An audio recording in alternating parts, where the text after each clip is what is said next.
Praise the lord. ప్రభునామమునకు స్తోత్రములు కలుగునుగాక.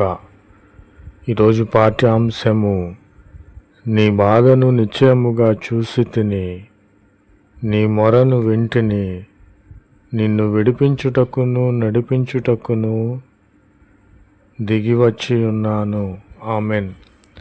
నా ప్రియమైన సహోదరి సహోదరులారా, నీ బాధ ఎలాంటిదైనా సరే, నీవు నడవలేని స్థితిలో ఉన్నా సరే, నీ మొరను దేవుడు విని ఉన్నాడు. నీ యొక్క రోగాల పర్వమును ముగించి ఉన్నాడు.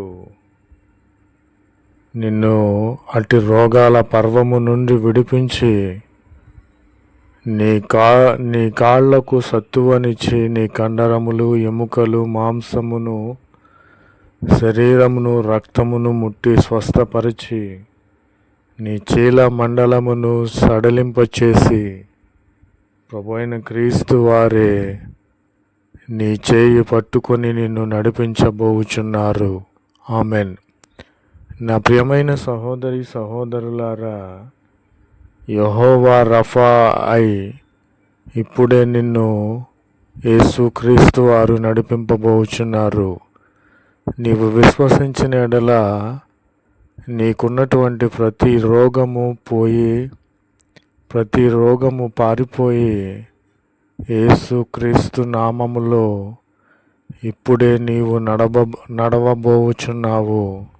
ఇది దేవుని వాగ్దానము. నమ్మినట్లయితే నీ జీవితంలో యేసుక్రీస్తు వారు నెరవేర్చుచున్నారు. కాబట్టి నీవు పడిన బాధను బట్టి నిశ్చయముగా దేవుడు చూసి నీ మొరను విని ఉన్నాడు. నిన్ను అట్టి బాధ నుండి విడిపించుటకు, నిన్ను నడిపించుటకు యేసుక్రీస్తు వారే స్వయముగా దిగివచ్చి నిన్ను చేయి పట్టి నడిపింపబోచున్నారు. ఆమెన్. కనుక నా ప్రియమైన సహోదరి సహోదరులారా, నేను రోగిగా ఉన్నప్పుడు, జబ్బు పడినప్పుడు, నా బాధ నుండి నన్ను విడిపించి నన్ను నడిపించిన దేవుడు, నన్ను స్వస్థపరిచిన దేవుడు కనుక నేను ఈ విధముగా చెప్పగలుగుచున్నాను. దేవా, నీవు మరణములో నుండి నా ప్రాణమును తప్పించి ఉన్నావు. ఆమెన్. నిజమే నా ప్రియమైన సహోదరి సహోదరులారా, మనలను మరణ పడకలో నుండి లేపగలిగిన వాడు యేసుక్రీస్తే. 38 సంవత్సరముల నుండి బెతెస్దా కోనేరు దగ్గర పడి ఉన్నటువంటి అతను స్వస్థత పొందలేక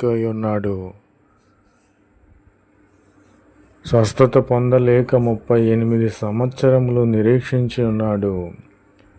స్వయముగా యేసుక్రీస్తు వారే లోకరక్షకుడే అతని యొద్దకు వచ్చి, నీ పరుపెత్తుకొని పరిగెత్తుమని చెప్పినప్పుడు అతని చీల మండలము, కాళ్ళు, చేతులు, రక్తము సడలింపబడినవై తన పరుపెత్తుకొని పరుగెత్తి ఉన్నాడు. కాబట్టి నా ప్రియమైన సహోదరి సహోదరులారా, ఆ 38 సంవత్సరముల నుండి ఉన్నటువంటి అతని ప్రాణమును మరణములో నుండి తప్పించగలిగినటువంటి వాడు యేసుక్రీస్తు మాత్రమే. నా ప్రియమైన సహోదరి సహోదరులారా, ఒక సైన్యాధిపతి కూతురు చనిపోయినప్పుడు ఆ యొక్క సైన్యాధిపతి విశ్వాసమును బట్టి యేసుక్రీస్తు వారు ముట్టి స్వస్థపరిచి ఆమెను బ్రతికించిన దేవుడు, మరణములో నుండి ఆమె ప్రాణమును తప్పించి ఆమె రక్షించిన దేవుడు. చనిపోయినటువంటి లాజరును మరలా పిలిచి బ్రతికించిన దేవుడు, అతని యొక్క ప్రాణమును మరణములో నుండి తప్పించిన దేవుడు. ఆమెన్. కాబట్టి నా ప్రియమైన సహోదరి సహోదరులారా, విలువ గల ధనమును నూనెయు జ్ఞానుల ఇంట ఉండును. నీవు జ్ఞానము కలిగినటువంటి వ్యక్తివైతే, జ్ఞానయుక్తముగా దేవుని మార్గంలో నడుచుకున్నట్లయితే, నీ యొక్క ఇంటిలో ధనము అనగా యేసుక్రీస్తుని నీవు ధనముగా కలిగి ఉండాలి. నూనెయు అనగా ప్రార్థన జీవితమును నీవు కలిగి ఉండాలి.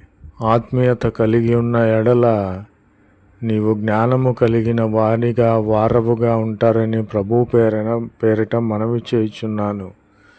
కాబట్టి మన ధనము మన ఐశ్వర్యము ఎవరంటే యేసుక్రీస్తు మాత్రమే. నూనె అనబడినటువంటి ప్రార్థనా విధానమును మనము కలిగి ఉండాలి.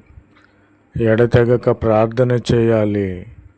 ప్రతి సమస్యకు పరిష్కారము ఒక్కటే, అది ప్రార్థన మాత్రమే.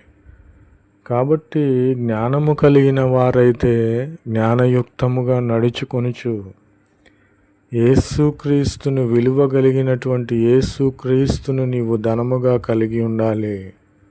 దేవుని వాక్యమును నీవు ధనముగా కలిగి ఉండాలి. ప్రార్థన విధానమును నూనెగా నీవు కలిగి ఉండిన ఎడల నీవు జ్ఞానయుక్తముగా ప్రవర్తించెదవు. కనుక నా ప్రియమైన సహోదరి సహోదరులారా, బాధ నుండి నీవు విడిపింపబడాలి. నీవు మరణ పడక నుండి లేపబడాలి. నీవు నడిపింపబడాలి.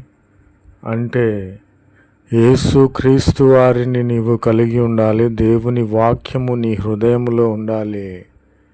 నూనె అనబడినటువంటి ప్రార్థనా విధానమును నీవు కలిగి ఉండిన ఎడల నీవు జ్ఞానము కలిగిన వారిగా ఎంచబడతావు. కనుక మనలో విలువ కలిగినటువంటి దేవుని వాక్యమనిబడిన ధనమును దేవుని కలిగి ఉండి నూనె అనబడినటువంటి ప్రార్థనా విధానమును కలిగి ఉండాలని ప్రభు పేరిట మనవి చేయుచున్నాను. ఆమెన్.